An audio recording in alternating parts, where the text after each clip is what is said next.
ଭିତରେ ମୋ ଝିଅ ଏତେ ବଡ଼ ହେଇଗଲାଣି ମୁଁ ଜାଣିପାରୁ ନାହିଁ ରେ। ଛୁଆ ଯେତେ ବଡ଼ ହୁଅନ୍ତୁ ବାପା ମାଙ୍କ ନଜରରେ ସବୁବେଳେ ଛୁଆ। ସେ କଥା ଛାଡ଼, ଟ୍ରେନ୍ ଆସିବ ଆହୁରି 2 ଘଣ୍ଟା ଲେଟ୍ ଅଛି। କ'ଣ କରିବା ସମୟ ଗୁଡ଼ାକ ଏଇଠି ଟିକେ ଗଡ଼ି ପଡ଼ିଆ, ଟ୍ରେନ୍ ଆସିଲେ ଯିବା ନା ତ ଲେଟ୍ ଅଛି। କ'ଣ ଏଇଠି ଟିକେ ଗଡ଼ି ପଡ଼ିଆ। ଭଗବାନ चाय चौधरी चाय चाय चौधरी चाय आपेल चाय चौधरी आपेल चौधरी चाय आपेल 2 रुपए में 1 समोसा चौधरी चाय गरम चाय चौधरी चाय गरम चाय चौधरी चाय।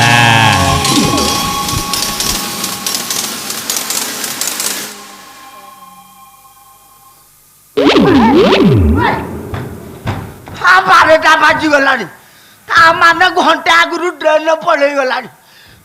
ମୁଁ ଭୁବନେଶ୍ୱର କେମିତି ଯିବି? ପାଲା ପରିବେଷଣ କେମିତି କରିବି? ମୋ ମୁଣ୍ଡ କିଛି କାମ କରୁନାହିଁ ରେ।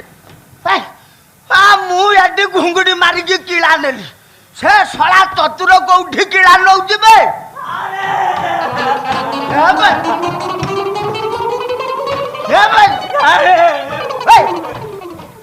ମଶାଣିରୁ ଭୂତ ଉଠି ଆସିଲା ନା କ'ଣ ବେ? ନାଇଁ ସାରେ, ମୁଁ ଚତୁର ସାରେ। ଆମ ଚତୁର? ତୋର ଇଏ କି ଅବସ୍ଥା? ମୂଳା ମୂଳା ଯଦି ଏମିତି କିଳା ଦେଇଛି ନୁହେଁ ତ ଆଉ କ'ଣ? ଏପଟ ମାର୍କେଟରେ ମୂଳା ମିଳିଲାନି, ସେପଟ ମାର୍କେଟକୁ ଯିବା ପାଇଁ ମୁଁ ଟାଉନ ବସରେ ଉଠିଗଲି। ତାପରେ ଟାଉନ ବସରେ ଭୀଷଣ ଭିଡ଼। ସେଇଠୁ ମୋ ଦେହକୁ ଲାଗି ଜଣେ ମାଉସୀ ଠିଆ ହେଇଥିଲେ। ମାଉସୀ ପାଖରେ କାହିଁକି ଛିଡ଼ାଉଥିଲୁ? ବସରେ କେହି ଝିଅ ପିଲା ନଥିଲେ ତାଙ୍କ ପାଖରେ ଛିଡ଼ା ହେଇଗଲୁ ନା? ଶୁଣୁନାହାନ୍ତି, ଶୁଣନ୍ତୁ ସାରେ, ଏତିକି ବେଳେ ମୋ ପେଟ କୁଣ୍ଡେଇ ହେଲା। ସେଇଠୁ ମୁଁ ଜାଣିପାରିଲିନି ସାରେ। କ'ଣ ଜାଣିପାରିଲୁ ନାହିଁ ବେ? ମୋ ପେଟ କୁଣ୍ଡଉଛି ଭାବିକି ମାଉସୀର କୁଣ୍ଡେଇ ଦେଲି। ତାପରେ ମୋର ନ କୁଣ୍ଡେଇ ତାର କୁଣ୍ଡେଇଲା ବେଳକୁ ଗଲୁ କୋଉଠି କମୁଛି ଯେ ମୁଁ ଆହୁରି ଜୋରରେ କୁଣ୍ଡେଇ। ତାପରେ ବୁଢ଼ୀକି ସମ୍ଭାଳେ କିଏ? କହିଲା ଯୋଗୁଣି କିଆ, ତତେ କ'ଣ ଆଉ କେହି ମିଳିଲେନି? 60 ବର୍ଷର ବୁଢ଼ୀ ପେଟରେ ହାତ ମାରୁଛୁ। 60 ବର୍ଷର ବୁଢ଼ୀଟାକୁ କାହିଁକି ହଇରାଣ କରୁଥିଲୁ ଭାଇ? ତାପରେ ତ ଅବସ୍ଥା ଅସମ୍ଭାଳ ହେଇଯାଇଥିବ। କାହିଁ ଆଉ ପଚାରୁଛନ୍ତି ସାରେ? ଟାଉନ ବସରେ ଯେତେ ପାସେଞ୍ଜର ଥିଲେ କିଏ ନ ମାରିଛି? 13 କିଲୋ 500 ଓଜନର ମଣିଷକୁ 30 କିଲିଆ ବିଧା। କେମିତି ସମ୍ଭାଳିଲୁ ଏ ଚେହେରାରେ? ମୂଳାରେ ମତେ କିକିଳା ଦେଲୁ ରେ ମୂଳା। ମାନିବାକୁ ପଡିବ ତୋ ବଡିକି। କେମିତି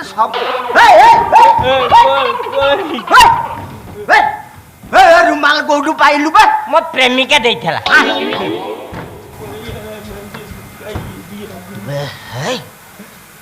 ତା ମାନେ ଏ ଶଳା ମୋ ଝିଅକୁ ପ୍ରେମ କରୁଛି ନା କ'ଣ? ତୋ ପ୍ରେମିକା ନା କ'ଣ? ମୁଁ କ'ଣ ତାକୁ ସେ କଥା ପଚାରିଛି କି? ଆପଣ ମତେ ଯେତିକି ଫର୍ମୁଲା ଦେଇଥିଲେ ସେତିକି ପୁଟ୍ କରି ଚାଲିଲା ବେଳକୁ ମୂଳା ମତେ ଡାକିଲା।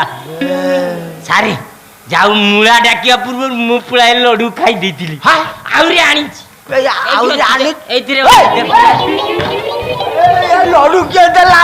ମୋ ପ୍ରେମିକା ଦେଇଥିଲା। ଯେମିତି ସିଏ ଫସିଗଲା ସିଏ କ'ଣ ଆଉ ମତେ ଛାଡେ କି?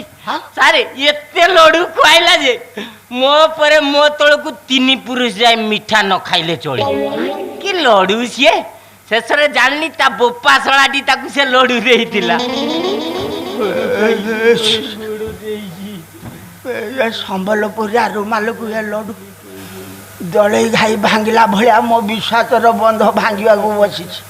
ଏ ଶଳା ମୋ ଝିଅକୁ। ସାରେ ମତେ କ'ଣ କିଛି କହୁଛନ୍ତି କି ସାରେ? ନା ତତେ କାହିଁକି କ'ଣ କହି? ମୁଁ ରସଗୋଲା ମୁଖସ୍ତ କରୁଛି।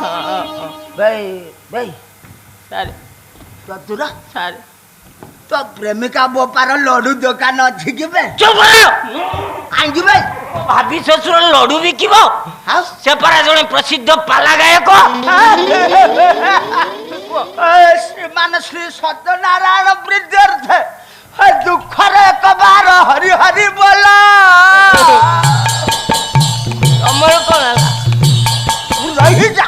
ତମେ ତମେ କାହିଁ କାନ୍ଦିଲ କଣ ମୁଁ ଧାଡି ଦେଖିକି ମାରି ଯିବା ଲୋକ କୋଉ କଥା ତୁ ମତେ ପାଠ ପଢଉଛୁ ମାନେ ମୋରି ଠାରୁ ପ୍ରେମ ଟ୍ରେନିଂ ନେଇକି ଆଉ କୋଉଠି ପାଇଲୁ ନାହିଁ ମୋରି ଝିଅକୁ ପ୍ରେମ ପାଠ ପଢଉଛୁ ମୋରି ଭାଡିରୁ କୁକୁଡା ଖାଇକି ମତେ ପର ଦେଖଉଛୁ ସବୁବେଳେ ତମର ସେଇ ବେକାରିଆ କଥା ମତେ ଯଦି ବେକାରିଆ କଥା ବୋତଲକୁ ଠିପି ମିଶିଲା ଭଳିଆ କଥା କେମିତି ସେଟିଂ ହେଇଯାଉଛି ମାନେ ମୁଁ ମୋ ଝିଅକୁ ରୁମାଲ ଦେଇଥିଲି ଲଡୁ ଦେଇଥିଲି ହଁ ତୋ କହିବା କଥା ଅନୁସାରେ ସେ ବୁଢା ଯଦି ପାଲା ଗାୟକ ହଁ ତାହେଲେ ମୁଁ କେମିତି ଭାବିବି ନାହିଁ ତୁ ମୋରି ଖୁଣ୍ଟାରେ ହୁକ ପକଉଛୁ ବୋଲି